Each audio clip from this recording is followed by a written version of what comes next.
काम के लिए इस तरह से होनी चाहिए कि मुझे एक अक्षर का भी जो है मलाल नहीं रहे। मलाल बहुत बड़ा होता है, मलाल सबसे बड़ा दुख देता है। जब आप छोटे से संदूक में से, फाइल में से एक मार्कशीट निकाल करके अपने बच्चों को दिखाएंगे कुछ सालों बाद, तब आपको बड़ा मलाल होगा कि मैं भी उस समय काश थोड़ा सा पढ़ लेती, सर ने कहा था, तो आज मेरे नंबर कुछ अलग होते। आपके बच्चे आज के समय जो आप मार्कशीट्स अपने पेरेंट्स की देखते हो तो आपको दुख होता होगा, या आपके पेरेंट्स को दुख होता होगा कि मेरे पापा ने उतनी परसेंटेज नहीं बनाई। ऐसे ही मखौल उड़ेगा अपना उस समय जब अपने बच्चे अपनी मार्कशीट को देखेंगे खोल के। उस संदूक में से आप निकालेंगे, उस अटैची में से आप मार्कशीट निकालेंगे तो आप उसको उल्टा करके छुपाने की कोशिश करेंगे, लेकिन आपके बच्चे आपसे कहेंगे, माँ मेरे को दिखाओ कितने मार्क्स आए थे आपके मैथ्स में, कितने मार्क्स आए थे आपके साइंस में, कितने मार्क्स आए थे आपके 12th क्लास में। तो जवाब आपसे क्या बनेगा? नहीं बेटा हमारे समय तो टीचर नहीं था, नहीं बेटा हमारे समय तो पढ़ाई नहीं होती थी, हमारे ये परिस्थितियां नहीं मिली थी। तुम बहाना बनाने की कोशिश करोगे, लेकिन वो बहाने नहीं, वो मार्क्स आपके जो है ये दर्शाएंगे कि उस समय आपने पढ़ाई नहीं की थी। और यदि अच्छी पढ़ाई की है आपने, अच्छे मार्क्स लाए हो, तो गर्व से आप दिखाओगे, देख बेटा उस समय मैं ऐसे अभाव में पढ़ी थी, सरकारी स्कूल में पढ़ी थी, उसके बावजूद देख मेरे नंबर इतने आए थे उस समय। कहोगे कि नहीं कहोगे आप गर्व से? तो ये शब्द आपके उस समय कॉन्फिडेंस को बढ़ाएंगे, आपके बच्चों को, आने वाली पीढ़ी को भी। अच्छी पोस्ट पर आप जब जाएंगे तो आपकी आने वाली पीढ़ियां अपने आप सफल होंगी। तो उसके लिए मैं यही कहना चाहूंगा, सिर्फ और सिर्फ 1 महीना आपको एक तपस्या करनी है। जो 12 साल आपने तपस्या की है उससे भी छोटी तपस्या है ये। पिछले 12 साल से निरंतर 365 दिन तपस्या करते आ रहे हो आप, एक बैग उठा करके, और अनचाहे मन से छुट्टी का मन कर रहा है कि छुट्टी हो जाए काश, फिर भी स्कूल चले आ रहे हो, घर वाले धक्का देके भेज रहे हैं, स्कूल आ जा रहे हो पिछले 12 साल से। तो उस तपस्या का अब जो संकल्प है वो पूरा होने वाला है। आपके विद्यालय जीवन, स्कूली जो लाइफ है वो एक संपूर्ण प्रक्रिया से गुजर करके और पूर्ण होने जा रही है इसी साल, इसी महीने में, क्योंकि मार्च में आपके एग्जाम्स हैं। उसके बाद मैं यही चाहूंगा, उम्मीद करूंगा कि एक भी बच्ची वापस मेरे पास यहाँ 12वीं क्लास की फीस जमा करवाने के लिए नहीं आए। तुम में से कम जो 11वीं क्लास की हैं वो सारी बच्चियां 11वीं की रहे, 12वीं में 12वीं क्लास की किसी भी बच्ची को दोबारा यहाँ एडमिशन नहीं लेना पड़े, सारी बच्चियां अच्छे मार्क्स से पास हो। जैसे अभी मैं यहाँ मन से अनाउंस कर रहा था कि साइंस फैकल्टी में अपने पास 18 बच्चियां थी और 18 में से 17 बच्चियां फर्स्ट डिवीजन से पास हुई है। मैं गारंटी के साथ कह रहा हूं कि अगर आपने 1 महीना अच्छे से मेहनत कर ली तो आप निसंदेह सारे के सारे फर्स्ट डिवीजन से पास होंगे। जैसे अपन बात करते हैं, इस मन से घोषणाएं करते हैं और इनाम के लिए बुलाते हैं, बार बार नाम अनाउंस करते हैं कि प्रहा वैष्णव इस क्लास की, इस स्कूल की इस साल की सबसे बेस्ट टॉपर लड़की है, उसके लिए तालियां बजाने के लिए अपने हाथ खड़े होते हैं कि प्रहा वैष्णव ने इतनी मार्क्स लाए। तो प्रहा वैष्णव खुद जानती है कि उसने कितनी मेहनत की है और एक एक दिन को कैसे जिया उसने 10वीं क्लास में, उसकी रातें कैसे कटी, उसके दिन कैसे कटे हैं, वो उससे पूछेंगे अपन, एक एक दर्द को वो बयां कर सकती है आपको कि कैसे साइकिल उठा के ट्यूशन के लिए उधर भागना, इधर भागना, जैसे भी टाइम एडजस्ट करना था उसके हिसाब से उसने टाइम एडजस्ट किया। और हर सब्जेक्ट में, मैथ्स सब्जेक्ट में जैसे रघु जी सर और उसने दोनों ने मेहनत की, ट्यूशन भी गई है, तो उससे 100 में से 100 नंबर लाना, एक आधा नंबर भी नहीं कटा। तो वो कोशिश कामयाब जब होती है बेटा, पूरे प्रोसेस से अपन गुजरते हैं। और उसके लिए अब इनामों की लाइन लग रही है, कभी कलेक्टर साहब इनाम दे रहे हैं, कभी यहाँ पर मंच पर सम्मानित किया जा रहा है, कभी हवाई यात्रा का टिकट आ रहा है आगे से।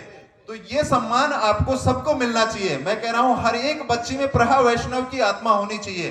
क्या हो सकती है ऐसे? कोशिश करेंगे आप भी? हाँ, ये कॉन्फिडेंस आपके अंदर होना चाहिए कि मैं कुछ करूंगा। 1 महीना बहुत होता है। आप में से सब जो टीचर्स यहाँ बैठे हैं, सम्मानित गुरुजन जो बैठे हैं, उनका सबका मैं आपको उदाहरण देके बताना चाहूंगा कि इन टीचर्स ने, इन सभी गुरुजनों ने परीक्षा के समय जब इन्होंने कंपटीशन एग्जाम दी होगी टीचर बनने से पहले, तो उस समय सभी ने लास्ट अंतिम महीने में इतनी मेहनत की होगी कि खाना पीना भी भूल गए होंगे। मैं मेरी नहीं कह रहा, सभी टीचर्स की कह रहा हूं, मैं अपनी प्रशंसा नहीं करने जा रहा हूं, सभी के लिए कह रहा हूं। रघु जी सर उस दिन 10th क्लास में मैं बोल रहा था तब खुद बता रहे थे कि अंतिम समय में मेरे को पता था मेरे से कोई काम नहीं होगा, तो सिर्फ पढ़ाई करनी है मेरे को। तो हर टीचर की कहानी है ये, हर टीचर ने कंपटीशन एग्जाम के लिए दिन रात एक किया लास्ट महीने में, अंतिम महीने में, और रिजल्ट उस अंतिम महीने के परिणाम से ही आता है। तो इसलिए आपके पास ये अंतिम महीना है बेटा, सूत्र वाक्य है, इस अंतिम महीने को आप जी जान से जी लो बस। एक भी दिन जब तक गुरुजन नहीं कह दे आपको, किसी भी बच्ची को, जैसे आज सारे सम्मान पाने के लिए और फोटो खिंचवाने के लिए पूरी में से पूरी बच्चियां आ गई हो, ऐसे जब तक आपको गुरुजी एडमिट कार्ड निकाल करके और आपको रवाना नहीं कर दे, ऐसे नहीं कह दे कि बेटा अब आपको स्कूल नहीं आना, उस दिन तक लगातार स्कूल आना है आपको। पूरे फरवरी माह में हम खुद कह देंगे आपको आगे से बुला करके कि आपको अब स्कूल नहीं आना, उसके बाद आप रुक सकते हो। लेकिन एक भी दिन एक भी बच्ची अब स्कूल से वंचित नहीं रहे, एक भी दिन आपकी एब्सेंट नहीं हो। जब है मजेदारी आपके इस सम्मान की, और ये जो आप तैयारी कर रहे हो सभी गुरुजनों के लिए, इसकी आपके हर गुरुजी को, आपके हर गुरुजन को तभी गर्व फील होगा जब आप इनको एक अच्छा रिजल्ट देंगे, उस सब्जेक्ट में अच्छे मार्क्स ला करके देंगे, तब इनको सम्मान फील होगा। और वो जो सम्मान हर मंच पर अपने माँ बाप को, अपने पेरेंट्स को और अपने को खुद को मिलता है, तो उसको प्रभा वैष्णव जैसी लड़कियां या पार्वती धाकड़ जैसी लड़कियां यही महसूस कर सकते हैं कि कैसा फील होता है उस समय जब अपने को ब्लॉक लेवल पर सम्मानित किया जाता है, जब अपने को डिस्ट्रिक्ट लेवल पर सम्मानित किया जाता है, और जब अपने को स्टेट लेवल पर सम्मानित किया जाता है। वो लड़कियां जो स्टेट लेवल पर गेम्स खेल के आती है, उनको सम्मानित करते हैं, तो उनके लिए भी तालियां बजती है। और वो लड़कियां जो अपनी महारत हासिल करके मार्कशीट में अंक 100 में से 100 ला करके जब इतिहास रचती है, तो उनके लिए तालियां अलग बजती है। तो यही कहना चाहूंगा बेटा, आप में से हर बच्ची, मैं ये चाहता हूं कि हर बच्ची का एक इतिहास अलग हो, नया हो। आप पूरे एक माह अच्छे से प्रयास करेंगे और सारी अपनी मेहनत को उसमें लगा देंगे। पूरे 12 साल की जो मेहनत है वो इसी अंतिम महीने में निकल करके आए। कोई भी टीचर अगर क्लास में नहीं जाए तो भी आपकी क्लास से जैसे अभी बैठे हो वैसे आवाज होनी चाहिए। किसी बच्ची के मुंह से आवाज नहीं निकलनी चाहिए। सबके बैग में से बुक निकाल करके चुपचाप पढ़ाई करने का एक जज्बा होना चाहिए कि मुझे 1 मिनट वेस्ट नहीं करनी है, मुझे 1 मिनट भी बर्बाद नहीं करनी है। 1 मिनट भी अगर मेरी बर्बाद होती है तो उसके अंदर भी मेरे को नुकसान होगा। मैं एक छोटा एबेसेदा वाला क्वेश्चन भी याद करूंगी, चाहे वो 2 मिनट ही मिले मेरे को। ये आपके जहन में होना चाहिए। क्यों? क्योंकि आज तक आपने जितने भी जो कार्य किए हैं, जो भी कर्म कर लिए होंगे आपने, बुरे किए या अच्छे किए हैं, लेकिन उन सब के ऊपर पर्दा डल जाएगा, उन सब के ऊपर मिट्टी डल जाएगी यदि आप 12वीं क्लास में अच्छा परिणाम निकाल के दे देते हैं।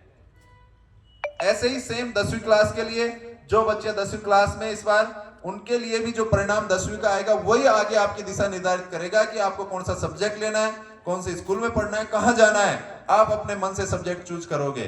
तो 10वीं क्लास वाले बच्चे भी, सारे के सारे बच्चे इसी तरह से मेहनत करेंगे जैसे 12वीं क्लास वाले करेंगे।